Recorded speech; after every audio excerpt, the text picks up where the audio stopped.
বিসমিল্লাহিররহমানিররহিম। সূরা আন-নামল আয়াত 48-72।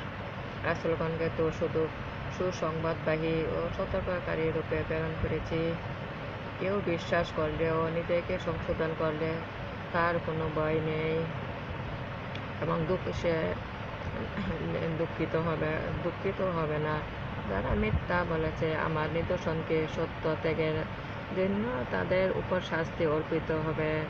বলো, আমি তোমাদের একথা বলি না যে আমার নিকট আল্লাহর ধন ভাণ্ডার আছে, আমি অদৃশ্য সম্বন্ধে অবগত, এবং তোমাদের একথা বলি না যে আমি ফেরেশতা, আমি শুধু অনুসরণ করি অবতীর্ণ ওহীর। বলো, অন্ধ ও চক্ষুমান কি সমান? তোমরা কি অনুধাবন করো না? যারা ভয় করে তাদের রবের নিকট তাদের এমন অবস্থায়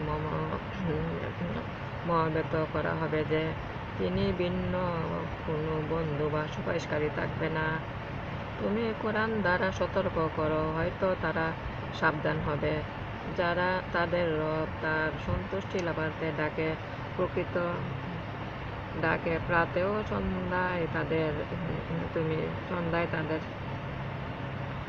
বিতাড়িত করো না। যারা তাদের রবকে তার সন্তুষ্টি লাভার্থে ডাকে প্রাতে ও সন্ধ্যায়, তাদের তুমি বিতাড়িত করো না।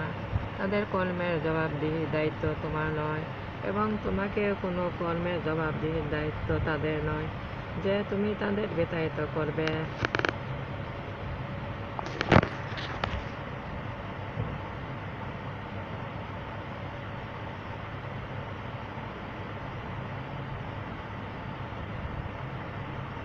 তাদের কর্মের জবাবদিহির দায়িত্ব তোমার নয়, এবং তোমার কর্মের দায়িত্ব তাদের নয় যে তুমি তাদের বিতাড়িত করলে তুমি অত্যাচারিত হবে। এবং এভাবে তাদের এক দলকে অন্য দল দ্বারা পরীক্ষা করেছি, যেন তারা বলে, আমাদের মধ্যে কি এদের প্রতি আল্লাহ অনুগ্রহ করলেন? আল্লাহ কি কৃতজ্ঞদের সম্বন্ধে সুবিশেষ জ্ঞাত নন? যারা আমার নিদর্শন বিশ্বাস করে তারা যখন আল্লাহর নিকট আসে তখন বলো, তোমাদের নিরাপদ হোক, তোমাদের রব দয়া করাকে নিজ কর্তব্য করেছেন। তোমাদের কেউ যদি অজ্ঞাতবশত খারাপ কাজ করে, অতঃপর তওবা করে এবং সংশোধন করে, তবে তো আল্লাহ ক্ষমাশীল পরম দয়ালু। এভাবে আয়াত বিশদভাবে বর্ণনা করি যাতে পাপীদের পথ প্রকাশিত হয়। বলো, আল্লাহ ভিন্ন তোমাদের উপাস্যদের মানতে আমাকে নিষেধ করা হয়েছে।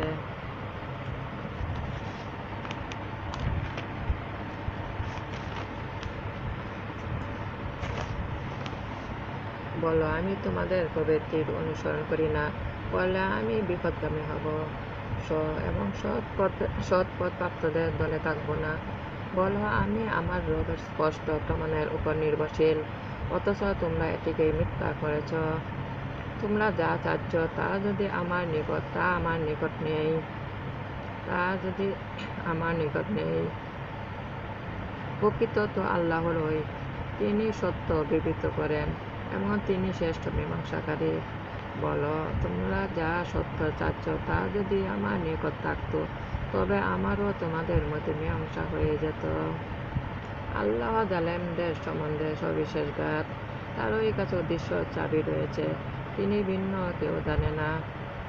জলে স্থলে সব কিছু তিনি অবগত, তার অজ্ঞাসরে একটি পাতাও পড়ে না। মৃত্তিকার অন্ধকারে এমন কোনো বীজ হয় না, বা রসযুক্ত কিংবা শুষ্ক কোনো বস্তু নেই যা স্পষ্ট কিতাবে কোরআনে নেই। তিনি রাত্রিকালে তোমাদের সুষুপ্তি আনয়ন করেন এবং দিবসে তোমরা যা করো তা তিনি জানেন। পরে দিবসে তোমাদের জাগান যাতে নির্ধারিত কাল পূর্ণ হয়, অতঃপর তার দিকেই তোমাদের প্রত্যাবর্তন। পরে জানানো হবে তোমাদের কৃতকর্ম। তিনি সিদার জগনের উপর পরাক্রমশালী এবং তিনি তোমাদের রক্ষক প্রেরণ করেন। অবশেষে তোমাদের কারো মৃত্যু উপস্থিত হলে তখন আমার প্রেরিত পীড়িতরা তার মৃত্যু ঘটায় এবং তারা ত্রুটি করে না। অতঃপর তাদের প্রকৃত রবের দিকে তারা আনিত দেখো, কর্তৃত্ব তারই এবং হিসাব গ্রহণে তিনি সর্বাপেক্ষা তৎপর। বলো, কে তোমাদের ত্রাণ করে যখন তোমার স্থল পথ ও সমুদ্রে বিপদে কাতর গোপনে অনয়ন করো? আমাদের হতে ত্রাণ করলে আমরা অবশ্যই কৃতজ্ঞদের অন্তর্ভুক্ত হব। বলো, আল্লাহই তোমাদের তা থেকে এবং সমস্ত কষ্ট থেকে ত্রাণ করেন। এতদ সত্ত্বে তোমরা তা করো। বলো, তোমাদের ঊর্ধ্ব দেশে ও তল দেশে হতে শাস্তি প্রেরণ করতে, তোমাদের দলে দলে বিভক্ত করতে এবং এক দলকে অপর দলের নিপীড়নদের আশা গ্রহণ করতে তিনি সক্ষম। দেখো কি রূপ ভিন্ন প্রকারের আয়াত বিবৃত করি, যাতে তারা অনুধাবন করে। তোমার কৌম ওকে মিথ্যা বলেছে, অথচ যা সত্য বলো, আমি তোমাদের কার্যনির্বাহক নই।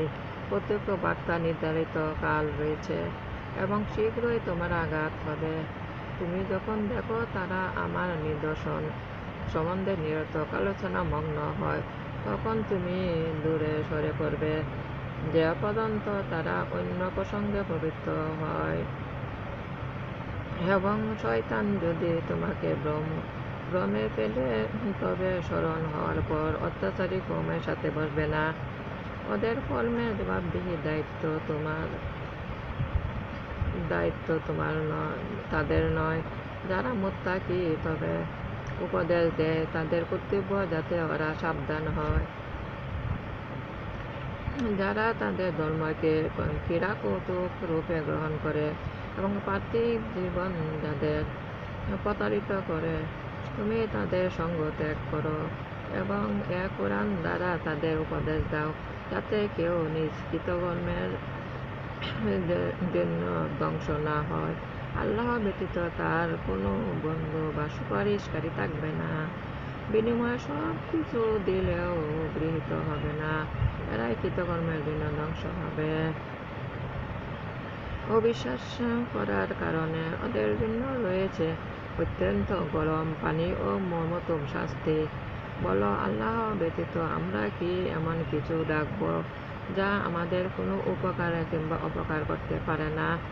আল্লাহ আমাদের হেদায়েত দেখার পরও আমরা কি ওই ব্যক্তির ন্যায় পূর্বে কথায় ফিরে যাব, যাকে শয়তান পৃথিবীতে পথ ভুলিয়ে হয়রান করতেছে?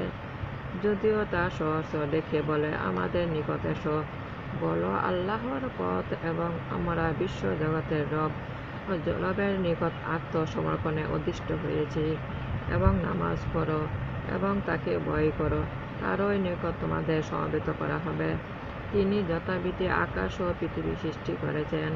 যখন তিনি বলেন হও, হয়ে যা, তারই কথা সত্য।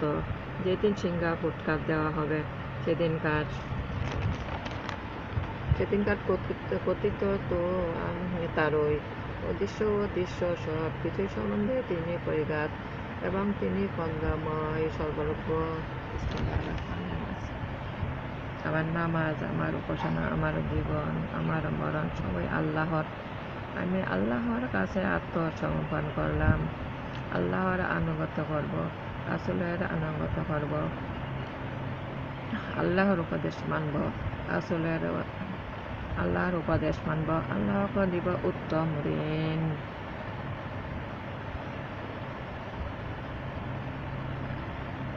কাজ মজাতে দেয়া বায়াত গ্রহণ করুন, আল্লাহর প্রাপ্তির সহজ পথ।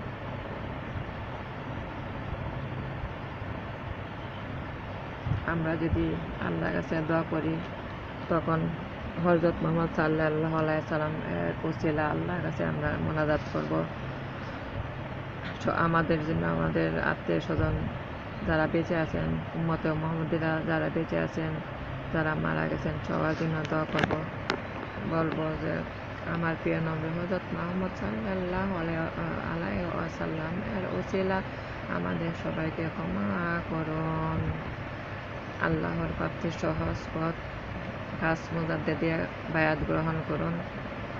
বেশি করে বেশি করে তওবা করুন, বেশি করে আস্তাগফিরুল্লাহ করুন, বেশি করে আসিফ সালাত দরুদ পাঠ করুন, তাহলে নাজাত পাওয়া যাবে।